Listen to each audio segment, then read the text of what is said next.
میری شادی کو پورے 15 سال ہو چکے تھے، لیکن ان 15 سالوں میں مجھے شادی شدہ زندگی کا کوئی سکھ نصیب نہیں ہو سکا تھا۔ خلوت کے وہ لمحات جو ہر عورت شوہر کے ساتھ بہت خوشی خوشی گزارتی ہے اور دن بھر کی ساری تھکن بھول جاتی ہے، وہ مجھے ان 15 سالوں میں کبھی نصیب ہی نہ ہو سکے، کیونکہ میرا شوہر کبھی میرا حق ادا ہی نہیں کر سکا۔ ابھی بھی وہ پورے 5 سال بعد لوٹ کر آ رہا تھا اور میرے چہرے پر کوئی خوشی نہیں تھی، بلکہ طبیعت میں عجیب سی بیزاری آ گئی تھی۔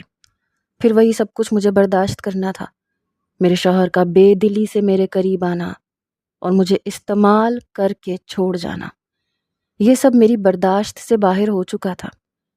شوہر کے آنے کے بعد میں بس اپنے بے جان وجود کو اس کے حوالے کرتی تھی، اور وہ کسی ضرورت کے تحت مجھے استعمال کرتے ہی کمرے سے نکل جایا کرتا تھا۔ میرے اندر کی تشنگی گزرے 15 سالوں میں مٹ ہی نہیں سکی تھی۔ میں بہت بوجھل دل سے اپنے شوہر کی واپسی کی تیاریاں کر رہی تھی۔ مجھے معلوم تھا کہ وہ آئیں گے اور سیدھے اپنی اماں کے کمرے میں چلے جائیں گے، اور جب میرے پاس کمرے میں آئیں گے تب بھی مجھے وہ خوشی اور وقت نہیں دے سکیں گے جس کی میں حقدار ہوں، کیونکہ شادی کے 15 سالوں میں میں نے یہی تو دیکھا تھا۔ سالوں بعد وہ 1 مہینے کے لیے لوٹتے تھے، اور اس 1 مہینے میں بھی وہ میرا حق ادا نہیں کر پاتے تھے۔ ہر وقت ان پر تھکاوٹ سوار رہتی۔ میں نے تو شکوے شکایتیں کرنا بھی ترک کر دی تھی، کیونکہ اب مجھے ان کے بغیر رہنے کی عادت ہو چکی تھی۔ میں اپنی جنسی خواہشات کا خود گلا گھونٹ چکی تھی، وہ جنسی خواہش جو ایک فطری عمل ہے اور ہر انسان کے اندر موجود ہوتا ہے، اسے میں نے تھپک تھپک کے سلا دیا تھا۔ میں کسی غلط راہ کی مسافر نہیں بننا چاہتی تھی، اور صحیح راستے پر میرا ہمسفر میرے ساتھ نہیں تھا۔ جب میں نئی نئی دلہن تھی اس وقت یہ بات مجھے بہت زیادہ پریشان کرتی تھی، کیونکہ میری خواہش پوری بھی نہ ہو پاتی اور میرے شوہر مجھے چھوڑ کے چلے جاتے۔ میں بہت زیادہ تڑپا کرتی تھی، دل تو چاہتا تھا انہیں جھنجھوڑوں، ان سے کہوں کہ میری خواہشات کو پورا کریں، لیکن عورت ہونے کے ناطے شرم کی وجہ سے میں مجبور ہو جاتی تھی۔ اگر مرد کو عورت کا ساتھ صحیح طرح سے نہ ملے تو وہ اسے نوچ کے اپنا حق حاصل کر لیتا ہے، لیکن ایک عورت کو تو اتنی آزادی بھی نہیں کہ وہ اپنے شوہر سے اپنا حق وصول کرنے کی بات کر سکے۔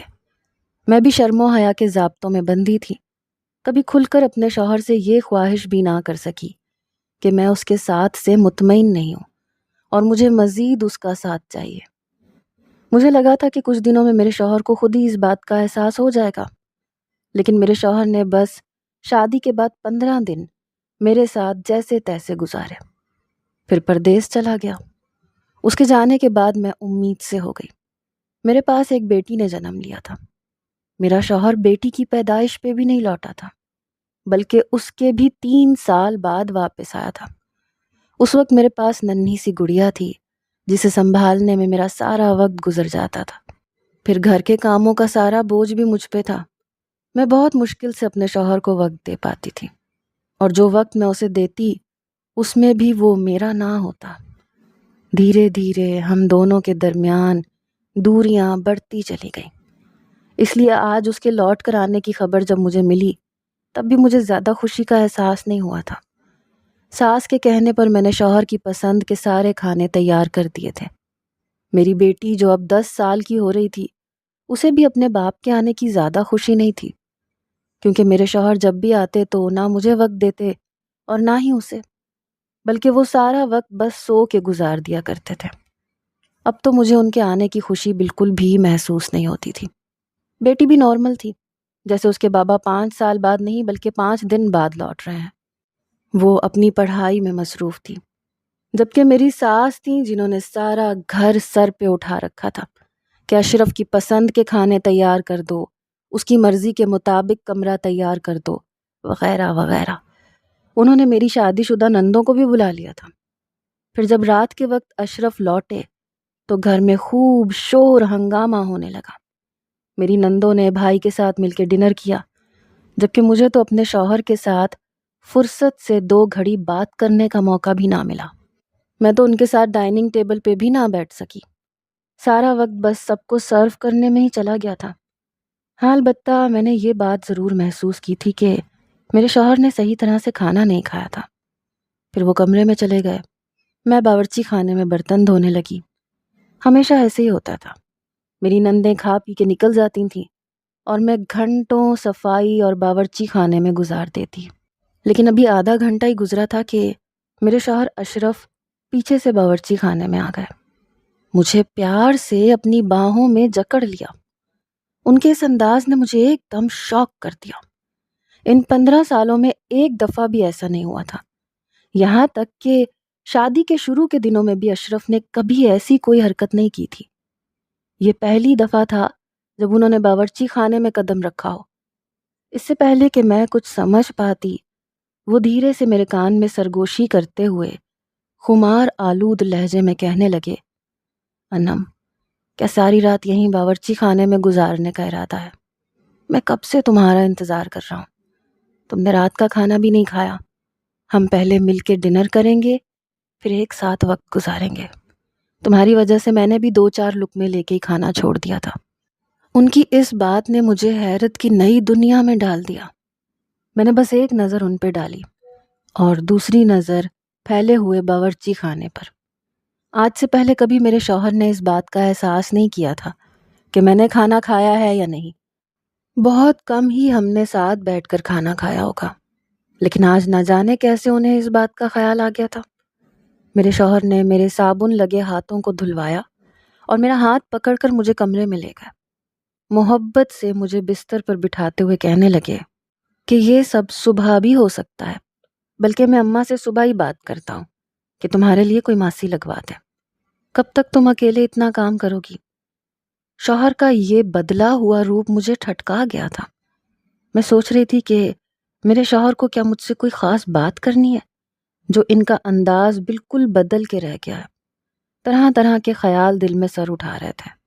میرا دل چاہا کہ میں صاف لفظوں میں اپنے شوہر سے پوچھ لوں، کیا انہیں مجھ سے کوئی ضروری کام ہے جو اس طرح سے محبت کا اظہار کر رہے ہیں؟ لیکن پھر اس سے پہلے کہ میں کچھ پوچھتی، وہ خود ہی کمرے سے باہر نکل گئے۔ جب واپس لوٹے تو ٹرے میں گرم گرم کھانا تھا، وہ خود کھانا گرم کر کے لائے تھے۔ میں شرمندہ ہو گئی، میں نے کہا مجھے کہہ دیتے، مگر وہ اپنے ہاتھوں سے مجھے کھانا کھلانے لگے۔ بڑی مشکل سے میرے حلق سے نوالے اتر رہے تھے۔ شوہر کا یہ بدلا روپ مجھے بہت زیادہ حیران کر رہا تھا۔ پھر کھانے کے بعد میرے شوہر نے اٹھ کر الماری کھولی اور ایک شاپر لا کر میرے ہاتھ میں رکھ دیا۔ میرا دل کپ کپا اٹھا، کیونکہ اکثر مجھے یہی لگتا تھا کہ میرا شوہر واپس آئے گا اور مجھے طلاق کے کاغذات پکڑا دے گا، کیونکہ میری نندیں مجھے یہی دھمکی تو دیتی تھیں کہ اگر تم نے خاموشی سے اس گھر میں گزارا نہ کیا اور ہماری خدمت نہ کی تو ہم تمہیں طلاق دلوا دیں گے۔ انہیں بھی معلوم تھا کہ ان کے بھائی کا رویہ میرے ساتھ کیسا ہے۔ میں نے کانپتے ہاتھوں سے وہ شاپر کھولا تو اندر سے ایک سیاہ رنگ کی نائٹی نکلی، جسے دیکھ کے میں حیران رہ گئی۔ ایسے کپڑے تو میں نے شادی سے لے کے ابھی تک نہیں پہنے تھے۔ میں نے اپنے شوہر کی طرف دیکھا جہاں شرارت چھائی ہوئی تھی۔ کہنے لگے، بیگم، اس عمر میں بھی تم بہت خوبصورت لگتی ہو۔ اگر یہ پہن کر میرے سامنے آؤ گی تو میں تو اپنے ہوش گنوا بیٹھوں گا۔ شوہر کی بات پر میں بالکل حیران رہ گئی۔ پھر میں نے انکار کیا کہ میں نے کبھی اس طرح کا لباس نہیں پہنا۔ پھر آج کیسے؟ میرے شوہر نے محبت سے مجھے اپنی باہوں میں بھرا، کہنے لگے، آج تک نہیں پہنا تو آج پہن لو۔ ہمیشہ شکایت کرتی تھیں کہ میں تمہیں وقت نہیں دیتا، آج تمہارا ہونا چاہتا ہوں تو تم خود بھاگ رہی ہو۔ شوہر کی بات پر میرے چہرے پر مسکراہٹ آ گئی۔ ہر بیوی یہی تو چاہتی ہے کہ اس کا شوہر اس پہ توجہ دے، اسے محبت دے، اس کے ساتھ وقت گزارے۔ اب جب مجھے یہ سب کچھ مل رہا تھا تو پھر میں کیوں اتنی سوچوں کا شکار تھی؟ میں جلدی سے اٹھ کے واش روم میں گئی، شاور لے کر اپنے پاس سے اٹھتی ادرک لہسن کی بدبو کو دور بھگایا اور پھر وہ نائٹی پہن کر پرفیوم اسپرے کیا اور پھر شوہر کے پاس خلوت میں پہنچ گئی۔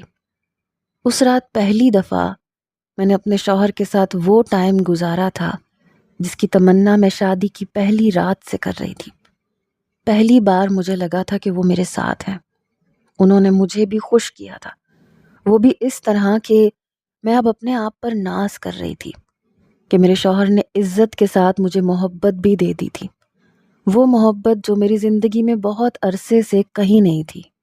اور پھر اگلی صبح تو وہ ہوا جس نے مزید مجھے چونکا دیا۔ میرے اٹھنے سے پہلے میرے شوہر اٹھ چکے تھے۔ جب میں اٹھ کر ان کے پیچھے کمرے سے نکلی تو وہ اپنی اماں کے سامنے کھڑے تھے۔ ان سے کہہ رہے تھے کہ کب تک میری بیوی اکیلی اس گھر میں کام کاج کرے گی؟ دونوں بہنیں آ کر مزید اس کا جینا مشکل کر دیتی ہیں۔ ایسے نہیں ہے کہ میں اپنی بہنوں کے آنے کے خلاف ہوں، لیکن انہیں چاہیے کہ جب بھی یہاں آئیں تو سمرین کا بھی ہاتھ بٹا دیا کریں۔ سمرین اکیلے کب تک یہ سب کچھ دیکھتی رہے گی؟ وہ تھک جاتی ہے۔ آپ کسی ملازمہ کا انتظام کریں یا پھر میں ہی کوئی ملازمہ تلاش کر دیتا ہوں۔ میری ساس کے چہرے کا رنگ بدلا تھا۔ شاید بیٹے کی ایسی زبان وہ پہلی بار سن رہی تھی، اس لیے یقین نہیں کر پا رہی تھی۔ کہنے لگی، تجھ پہ کون سا جادو کر دیا سمرین نے، جو ایک رات میں ہی ایسے اس کی محبت میں پر تول رہا ہے؟ تیری شادی کو 15 سال ہونے والے ہیں، ابھی تک سمرین نے ہی تو پورا گھر سنبھالا ہوا ہے، پھر اب کون سی آفت آ گئی ہے؟ میرے شوہر کہنے لگے کہ ابھی تک سنبھالا ہوا تھا لیکن اب نہیں سنبھال سکتی، وہ تھک جاتی ہے، اسے بچی کو پڑھانا بھی ہوتا ہے، میرے پیچھے بچی کی ساری ذمہ داری اس کے کندھوں پہ ہے، اسی لیے اس پہ رحم کھائیں۔ یہ کہہ کر میرے شوہر گھر سے نکل گئے۔ میں ہکا بکا اپنی جگہ کھڑی رہ گئی۔ پھر جب میں آگے بڑھی اور میری ساس کی نظر مجھ پہ پڑی تو وہ غصے سے کہنے لگی، یہ تو نے میرے بیٹے پہ کون سا جادو چلا دیا؟ ایک رات میں ہی اسے تیری تھکن نظر آ گئی۔ ساس کی بات پہ میں شرمندہ ہو گئی۔ میرے بھیگے ہوئے بال وہ بہت غور سے دیکھ رہی تھی۔ میں نے جلدی سے اپنا دوپٹہ ٹھیک کیا۔ ان کی آر پار ہوتی نظروں سے بچ کر میں باورچی خانے میں پہنچ گئی۔ شادی کے 15 سال بعد بھی مجھے ایسی شرم محسوس ہو رہی تھی جیسے میں کوئی نئی نویلی دلہن ہوں۔ اس سے پہلے بھی بہت دفعہ اشرف واپس آئے تھے۔ وہ 1 مہینے کے لیے آتے تھے، لیکن اس 1 مہینے میں کوئی ایک رات بھی وہ میرے ساتھ ایسی نہیں گزارتے تھے جیسی پچھلی رات گزری تھی۔ وہ رات کے 2 بجے تک اپنی اماں کے پاس ان کے قدموں میں بیٹھے رہتے اور کمرے میں آتے ہی سو جاتے۔ تھوڑا بہت وقت وہ مجھے دیتے تو اس میں بھی ان کا انداز بالکل بیگانہ سا ہوتا، جیسے بس اپنی ضرورت پوری کر رہے ہوں یا پھر اس رشتے کی ضرورت کو نبھا رہے ہوں۔ اس لیے اب 15 سال بعد ان کا یہ روپ میرے لیے بالکل انوکھا تھا، اور کہیں نہ کہیں اس کے پیچھے مجھے کچھ غلط ہوتا نظر آ رہا تھا۔ سمجھ نہیں آ رہا تھا کہ کس سے بات کروں، کسے بتاؤں کہ میرا شوہر کتنا بدل گیا ہے۔ دراصل یہ تبدیلی مجھے ہضم نہیں ہو رہی تھی۔ ان کے اندر آنے والی یہ جوانی اور محبت سے بھرپور ان کے جذبات مجھے کسی بڑی انہونی کا پتہ دے رہے تھے۔ کچھ ہی دیر بعد میری ساس نے فون کر کے میری نندوں سے میری شکایت لگا دی، جبکہ میری تو کوئی غلطی بھی نہیں تھی، مگر ان کا کہنا تھا کہ میں نے اشرف کو ان کے خلاف بھڑکایا ہے اور بہنوں کے خلاف بھی کیا ہے، جبکہ خدا گواہ تھا کہ میری تو اس بارے میں کوئی بات ہی نہیں ہوئی تھی۔ پھر اشرف جب کافی دیر بعد گھر لوٹے تو بہت خوش نظر آ رہے تھے۔ خود ہی میرے پاس باورچی خانے میں آ گئے، بتانے لگے کہ پرانے دوستوں سے ملنے گیا تھا، سب مجھے دیکھ کے بہت خوش ہو رہے تھے۔ پھر وہ ان کے قصے سنانے لگے۔ میں کام کرتے کرتے کبھی کبھی ایک حیرت بھری نظر اشرف پر بھی ڈال لیتی۔ شادی کے 15 سالوں میں پہلی دفعہ میں ان کے منہ سے ان کے دوستوں کے قصے سن رہی تھی۔ مجھے تو ابھی تک یہ بھی معلوم نہیں تھا کہ ان کے کتنے دوست ہیں اور کیسے ہیں، ان کی فیملیز میں کون کون ہے، مگر آج تو وہ ایک ایک چھوٹی سے چھوٹی بات بھی بتا رہے تھے اور میں بس سنتی چلی جا رہی تھی۔ کچھ ہی دیر بعد میری بیٹی باورچی خانے میں آئی تو مجھے اور اپنے بابا کو دیکھ کے دروازے پہ ہی رک گئی۔ میرے شوہر نے اسے محبت سے اندر بلایا، سینے سے لگایا، پھر اس سے اس کی پڑھائی کے بارے میں پوچھنے لگے۔ اپنے بابا کا یہ انداز اس کے لیے بھی بالکل انوکھا تھا۔ وہ بھی خوشی خوشی اپنے بابا کو پڑھائی کے بارے میں بتانے لگی۔ پھر ان کا ہاتھ پکڑ کر انہیں اپنے کمرے میں لے گئی تاکہ اپنے اسکول کے پروجیکٹس دکھا سکے، اور وہ اس کے ساتھ چلے گئے۔ باپ بیٹی کی یہ محبت میری آنکھوں میں آنسو بھر گئی۔ میری ساری دعائیں ایسے لگتا تھا جیسے قبول ہو گئی۔ پھر شام کے وقت اشرف کہنے لگے کہ تم اور ردا تیار ہو جاؤ، میں تم دونوں کو سمندر لے کے چلتا ہوں۔ یہ سنتے ہی میری ساس کہنے لگی کہ دونوں بہنوں کو بلا لو، وہ بھی اپنے بچے لے کے تمہارے ساتھ چلی جائیں گی۔ یہ سن کے میرے شوہر نے انکار کر دیا۔ کہنے لگے میں کچھ وقت اپنی بیوی اور بیٹی کے ساتھ انجوائے کرنا چاہتا ہوں، اگلی دفعہ ان لوگوں کو بھی لے جاؤں گا۔ یہ سننا تھا کہ میری ساس کے چہرے کا رنگ اتر گیا۔ وہ نفرت سے مجھے دیکھنے لگی، جبکہ میں تو خود اس بات پہ حیرت زدہ تھی۔ میرے شوہر تو بہنوں کے بغیر ہلتے بھی نہیں تھے، پھر کیسے وہ انہیں چھوڑ کے گھومنے جانے کو راضی تھے؟ خیر میں اپنی بیٹی کے ساتھ تیار ہو کے گھر سے نکل گئی۔ ہم گھومے پھرے، ڈنر کیا، رات کو گھر واپس لوٹے تو میں بہت زیادہ تھک چکی تھی۔ اس رات میرے شوہر نے دوبارہ مجھے تیار ہونے کا کہا تو میں ساری تھکن بھلا کے مسکراتے ہوئے خود ہی تیار ہو کے بستر پہ آ گئی۔ لیکن اس رات میرے شوہر نے مجھے اور بھی حیران کر دیا، کیونکہ پہلے انہوں نے میری کمر اور میرے پاؤں دبائے۔ میں انہیں روکتی رہ گئی لیکن انہوں نے اپنے ہاتھ نہ روکے۔ محبت سے تیل کی مالش کرتے وہ میرے وجود کی تھکن کو اتار رہے تھے، اور میں نے خود کو ان کے حوالے کر دیا تھا۔ اس رات جب اشرف میرے حقوق ادا کر کے واش روم میں گئے تو میں سوچ میں پڑ گئی کہ پہلے تو اشرف 2 منٹ سے زیادہ مجھے وقت نہیں دیتے تھے، اب وہ اتنا کیسے بدل گئے؟ میں نے سوچا تھا کہ اشرف سے سیدھا سیدھا پوچھ لیتی ہوں۔ جب اشرف واش روم سے آئے تو میری ہمت نہ ہوئی کہ میں ان سے ان کے بدلے ہوئے رویے کی وجہ پوچھوں یا پھر یہ جاننے کی کوشش کروں کہ وہ اتنے جوان ہو کے کیسے لوٹے ہیں۔ میرے لیے تو یہی بہت تھا کہ وہ میرے حق میں بہت اچھے ہو گئے تھے، ورنہ مجھے آج بھی شادی کی وہ پہلی رات اچھی طرح یاد تھی جب اشرف کمرے میں آئے تھے اور انہوں نے اپنا کوٹ اتار کر ایک طرف ڈال دیا تھا، پھر واش روم سے آ کر سیدھے سونے کے لیے لیٹ گئے تھے۔ نہ محبت بھری کوئی بات کی، نہ کوئی وعدہ یا امید دلائی، مستقبل کو لے کے کوئی ایسی بات نہ بولی جس سے مجھے اپنی زندگی کے خوشگوار ہونے کا احساس ہوتا۔ اور اس پہلی رات کے بعد سے لے کر اب تک کے اشرف کا رویہ میرے ساتھ اتنا ہی سرد رہا۔ وہ ہمارے تعلق کو بس ضرورت کے تحت نبھایا کرتے تھے اور پھر کمرے سے نکل جاتے تھے۔ وقت کے ساتھ ساتھ وہ بوڑھے بھی لگنے لگے تھے، مگر اس بار تو وہ بالکل بدل کے لوٹے تھے۔ ایسے ہی ایک ہفتہ گزرا تھا، پھر ایک دن وہ مجھے اور ردا کو لے کے باہر نکلے اور سیدھے پاسپورٹ آفس لے گئے۔ میں نے حیرت سے پوچھا کہ ہم یہاں کیوں آئے ہیں؟ کہنے لگے میں سارے انتظامات کر کے آیا ہوں، بس تمہارا پاسپورٹ اور ویزا لگواؤں گا اور اس بار تم دونوں کو اپنے ساتھ لے جاؤں گا۔ ہماری بیٹی باقی کی پڑھائی وہیں پوری کرے گی اور تم بھی میرے ساتھ رہو گی۔ اشرف کی باتوں نے تو مجھے بالکل ہکا بکا کر دیا۔ میں بے یقینی سے انہیں دیکھنے لگی تو انہوں نے میرے کندھے پہ ہاتھ رکھا، کہنے لگے اب میں تمہارے بغیر نہیں رہ سکتا، میں چاہتا ہوں ہم دونوں اب ساری زندگی ایک ساتھ رہیں۔ میں نے اماں کے بارے میں پوچھا، کہنے لگے اماں کو میں بڑے بھائی کے گھر بھجوا دوں گا۔ تم نے ساری زندگی اماں کی خدمت کی ہے، اب کچھ وقت بڑی بھابھی کو بھی ان کی خدمت کر لینے دو۔ پھر میرے شوہر نے میرا اور ردا کا پاسپورٹ بنوایا اور اماں کو بتائے بغیر ہی ہمارا ویزا بھی لگ گیا، اور مجھے بھی سختی سے کہہ دیا تھا کہ اماں کو بتانے کی ضرورت نہیں ہے، جب ویزا لگ کر آئے گا تو میں خود اماں سے بات کر لوں گا۔ پھر پورے 45 دن بعد ویزا لگ کر آ گیا۔ جب اشرف نے یہ بات اماں کو بتائی تو انہوں نے گھر میں ہنگامہ کھڑا کر دیا، کہنے لگی یہ جادوگرنی ہے، اس نے تجھ پہ کوئی جادو کیا ہے جو تو اسے ساتھ لے جانے کی بات کر رہا ہے۔ پہلے بھی تو اس کے بغیر وہاں رہتا رہا ہے، اب اسے ساتھ کیوں لے جا رہا ہے؟ تجھے بوڑھی ماں کا خیال نہیں آیا کہ میں یہاں اکیلی کیا کروں گی؟ اشرف کہنے لگے اماں آپ کچھ وقت بڑے بھائی کے گھر گزار لیں، ساری زندگی میں نے اور انم نے آپ کا خیال رکھا ہے، اگر کچھ وقت آپ بڑے بھائی کے گھر رہ جائیں گی تو کچھ نہیں ہوگا۔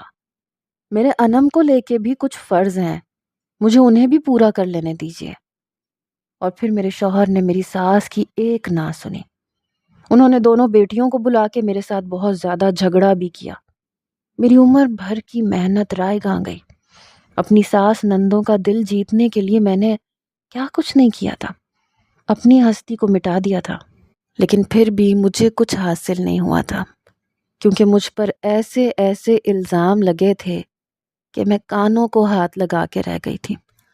لیکن اشرف نے کہہ دیا تھا کہ تم ان سب کی باتوں کو دل پہ نہ لو، بس اب تمہیں میرے ساتھ چلنا ہے، اور پھر وہ مجھے اپنے ساتھ لے کر کویت روانہ ہو گئے۔ ہماری بیٹی بھی ہمارے ساتھ تھی، اور میری خوشی کی کوئی انتہا نہ تھی۔ ہم کویت پہنچے تو میرے شوہر نے مجھے پہلی بار اپنا گھر دکھایا، جسے دیکھ کے میں بڑی حیران ہوئی۔ یہ بہت عالی شان سا گھر تھا، جس میں کسی چیز کی کوئی کمی نہیں تھی۔ وہ کہنے لگے، پاکستان آنے سے پہلے ہی میں نے یہ گھر پوری طرح سیٹ کروا دیا تھا، کیونکہ میں تمہیں ساتھ لے کر آنے والا تھا۔ اس رات جب وہ میرے قریب آئے تو میں نے ان کا ہاتھ پکڑ کر انہیں اپنے پاس بٹھا لیا۔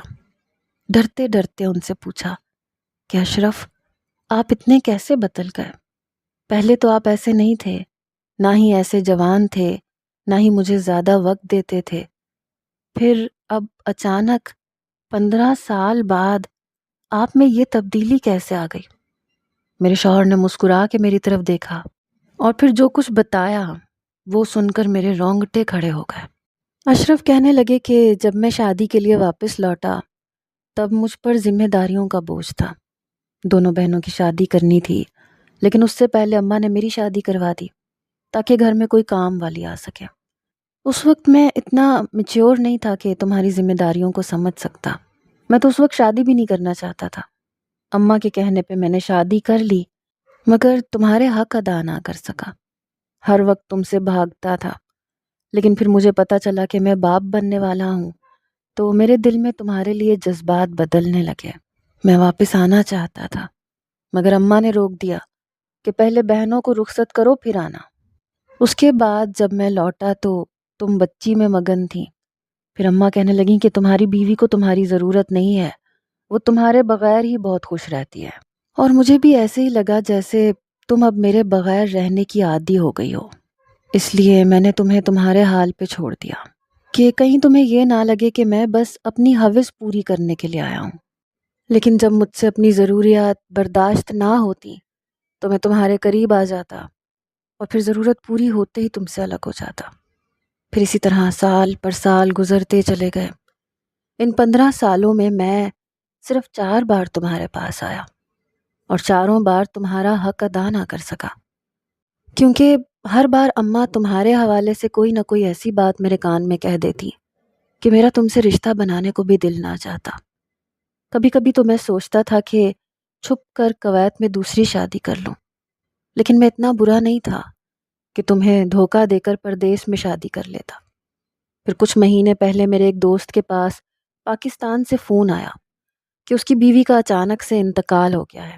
یہ سن کر وہ بہت رویا، میرے گلے لگ کے کہنے لگا کہ اتنے سالوں میں اپنی بیوی کے ساتھ خوشی کے 4 پل بھی نہ گزار سکا۔ اماں بہنوں کی خواہشوں کی خاطر میں نے اپنی شادی شدہ زندگی کو قربان کر دیا، اور اب میری وہ بیوی ہی مجھے چھوڑ کے چلی گئی۔ پھر جب وہ پاکستان سے لوٹ کے آیا تو کہنے لگا کہ مجھ سے غلطی ہو گئی، میں نے اپنی بیوی کے ساتھ غلط کر دیا۔ اب اس وقت میری زندگی میں کوئی ساتھی نہیں ہے۔ میری بہنیں جن کے لیے میں نے اپنی جوانی برباد کی وہ اپنے گھروں میں اپنے شوہروں کے ساتھ خوش ہیں، اور میری ماں، وہ مجھے دیکھ کے خوش تو تھی لیکن اس کا دل لگانے کو اس کے باقی بیٹے بھی تھے۔ لیکن میری وہ بیوی جو صرف میری خاطر اپنا گھر چھوڑ کر آئی تھی وہ تنہائی میں مر گئی۔ میں روز محشر خدا کو کیا جواب دوں گا کہ میں اس عورت کا حق ادا نہ کر سکا جسے میں نے اپنے نکاح میں لیا تھا۔ میں نے اپنے دوست کا جب یہ حال دیکھا تو مجھے احساس ہوا کہ میں نے بھی تو زندگی اسی طرح گزاری ہے، بلکہ میں کیا، پردیس میں رہنے والا ہر شخص ایسی ہی تو زندگی گزارتا ہے۔ اسی لیے جب میں واپس لوٹا اور اس دن میں نے گھر میں دیکھا کہ میری ساری بہنیں ہنس بول رہی تھیں، سب اپنے شوہروں کے ساتھ خوش باش تھیں، سب میرے ساتھ کھانا کھانے ٹیبل پر بیٹھی تھیں، لیکن تم ملازماؤں کی طرح کاموں میں لگی تھیں، تو مجھے احساس ہوا کہ تمہاری زندگی بھی بالکل میرے دوست کی بیوی جیسی ہے۔ اور پھر مجھے یہ خوف ستایا کہ اگر تم بھی مجھے چھوڑ کر چلی گئیں تو میرا کیا ہوگا؟ بہنیں تو اپنے گھروں کی ہو چکی ہیں، اماں کے پاس دوسرے بھائیوں کا سہارا ہے، لیکن میری تو ساری دنیا تم سے ہے۔ اس لیے میں نے اسی لمحے اسی رات فیصلہ کر لیا تھا کہ اب میں تمہیں کبھی تنہا نہیں چھوڑوں گا۔ جو کچھ میرے دوست کے ساتھ ہوا تھا اس کے بعد میں یہ فیصلہ تو کر چکا تھا کہ تمہیں اپنے ساتھ کویت لے آؤں گا، لیکن اس رات اپنی ماں بہنوں کا رویہ دیکھ کر مزید اس بات پر میں پختہ ہو گیا کہ اب ہمیں زندگی ساتھ گزارنی ہے۔ وہ محبت جو شادی کی پہلی رات مجھے تمہیں دینی چاہیے تھی، وہ میں نے 15 سالوں بعد تم پر لٹائی، کیونکہ یہ 15 سال میں نے اپنے گھر والوں کی خوشیوں کی خاطر اپنے رشتے کو قربان کیا، مگر اب میں ہمیشہ رشتے کو مزید قربان نہیں کروں گا۔ یہ کہہ کے اشرف نے مجھے سینے سے لگا لیا۔ میں پھوٹ پھوٹ کے رو دی۔ سارے گلے شکوے آنسوؤں کے ذریعے بہہ گئے، کیونکہ میرا شوہر میرا ہو گیا تھا، میرا صبر رنگ لے آیا تھا۔ آج میں اپنی گھریلو زندگی میں بہت خوش ہوں۔ میری بیٹی بھی اپنے بابا کے ساتھ بہت خوش ہے۔ عورت کا صبر، اس کی محنت ضائع نہیں جاتی۔ ایک نہ ایک دن شوہر کو اس بات کا احساس ہو ہی جاتا ہے۔ اس لیے ہر عورت کو چاہیے کہ صبر کے ساتھ اپنے گھر کو بنانے کی کوشش کرے۔ پردیس میں رہنے والے مردوں کی زندگی بہت مشکل ہوتی ہے۔ عورتوں کو اس بات کا شاید احساس نہیں ہوتا کہ کس طرح وہ پورے گھر کی خوشیوں کی خاطر اپنی زندگی، اپنی جوانی برباد کر دیتے ہیں۔ مجھے بھی پہلے اس بات کا اس قدر احساس نہیں تھا جتنا اب ہوتا ہے۔ اب میں خود اپنے شوہر کے ساتھ پردیس میں رہتی ہوں اور یہاں موجود مردوں کی مشکل زندگی دیکھتی ہوں تو حیران رہ جاتی ہوں کہ ایک مرد اپنے گھر گھرستی کو چلانے کے لیے کس طرح اپنی پوری زندگی مٹی میں رون دیتا ہے۔ اس لیے میری پیاری بہنوں، اگر آپ کے شوہر پردیسی ہیں تو انہیں اپنی بھرپور محبت کا احساس دلائیں اور انہیں خوش رکھنے کی کوشش کریں۔